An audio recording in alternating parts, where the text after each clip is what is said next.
Bismillahirrahmanirrahim. Assalamualaikum warahmatullahi wabarakatuh. Alhamdulillah, kita panjatkan puji syukur kehadirat Allah Subhanahu wa Ta'ala karena ustazah dan anak-anak bisa bertemu dalam pembelajaran tematik muatan PPKN pada hari ini.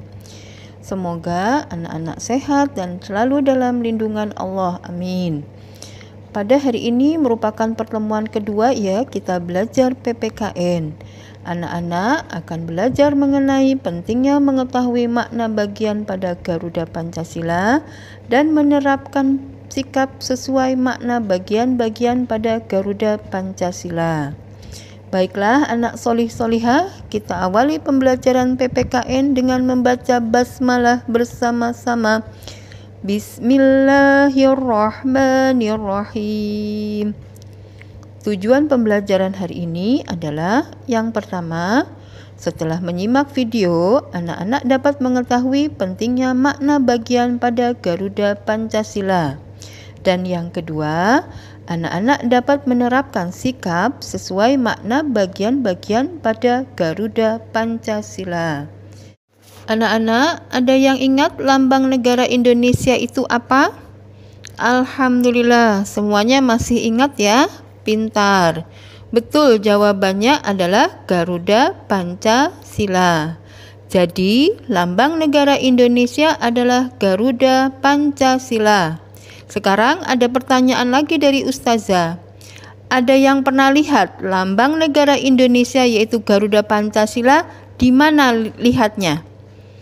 Betul, ya, pintar. Lambang negara Indonesia yaitu Garuda Pancasila dapat kita lihat pada uang logam dan uang kertas. Betul. Terus ada di ruang kelas. Betul.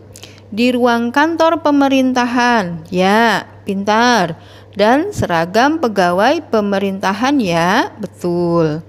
Jadi, lambang Garuda Pancasila agar kita selalu mengingatnya biasanya diletakkannya di ruang kelas, ruang kantor pemerintahan, uang logam dan uang kertas, dan seragam pegawai pemerintahan. Nah, jadi kalau nanti ada pertanyaan dari soal yang Ustazah buat atau ada soal di buku paket, anak-anak sudah bisa jawab ya. Selanjutnya, Ustazah akan menyampaikan materi yang kedua, yaitu menerapkan sikap sesuai makna bagian-bagian pada Garuda Pancasila. Ada beragam makna dalam setiap bagian pada lambang Garuda Pancasila. Kita dapat menerapkan makna tersebut dalam kehidupan sehari-hari. Yang pertama, yaitu memihak kepada kebenaran. Anak-anak masih ingat bagian kepala Garuda Pancasila menoleh ke sebelah mana? Betul, menoleh ke sebelah kanan. Posisi ini menunjukkan bahwa bangsa Indonesia memihak kepada kebenaran. Sikap yang memihak kepada kebenaran dapat ditunjukkan dengan cara 1. Berani mengaku kesalahan. Yang kedua, mengerjakan ulangan sendiri sesuai dengan kemampuan. Yang ketiga, mengembalikan kelebihan uang kembalian kepada penjual. Kemudian yang kedua, yaitu menjunjung tinggi persatuan dan kesatuan. Bangsa Indonesia memiliki banyak keberagaman. Ada keberagaman suku bangsa dan budaya dan juga keberagaman agama. Keberagaman ini disatukan dengan semangat persatuan dan kesatuan sesuai dengan semboyan Bhinneka Tunggal Ika. Sikap menjunjung tinggi persatuan dan kesatuan dapat ditunjukkan dengan cara yang pertama, bermain dengan teman tanpa membeda-bedakan suku bangsa. Yang kedua, mengikuti kegiatan perayaan Hari Kemerdekaan Republik Indonesia. Yang ketiga, menghormati teman beragama lain yang sedang beribadah. Dan yang terakhir, menjenguk tetangga yang sedang sakit. Nah, gambarnya bisa anak-anak lihat pada video ya. Selanjutnya, yang keempat, menerapkan sikap sesuai sila-sila Pancasila. Anak-anak tentu masih ingat ya, di dada Garuda Pancasila ada sebuah perisai. Perisai itu memuat gambar simbol sila-sila Pancasila. Kita harus menerapkan sikap sesuai sila-sila Pancasila. Contoh penerapan sikap sesuai sila-sila Pancasila antara lain: yang pertama, bermain dengan teman walaupun berbeda agama. Yang kedua, membantu anak tetangga yang terjatuh.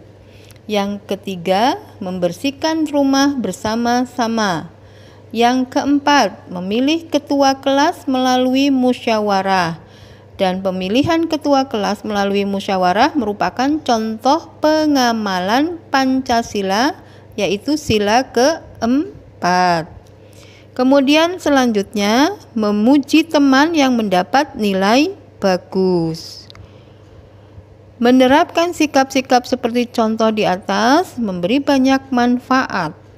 Hidup kita akan terasa damai dan bahagia. Pekerjaan yang dilakukan menjadi lebih ringan. Bermain bersama juga terasa lebih menyenangkan. Nah, anak-anak, demikianlah penjelasan dari Ustazah tentang materi mengetahui pentingnya makna bagian pada Garuda Pancasila dan menerapkan sikap sesuai makna bagian-bagian pada Garuda Pancasila. Semoga apa yang sudah Ustazah sampaikan bisa dipahami oleh anak-anak. Jangan lupa buku paket ESPS PPKN-nya dibaca, yaitu bab 1. Kita akhiri pembelajaran hari ini dengan membaca hamdalah bersama-sama. Alhamdulillahirabbil alamin. Wassalamualaikum warahmatullahi wabarakatuh.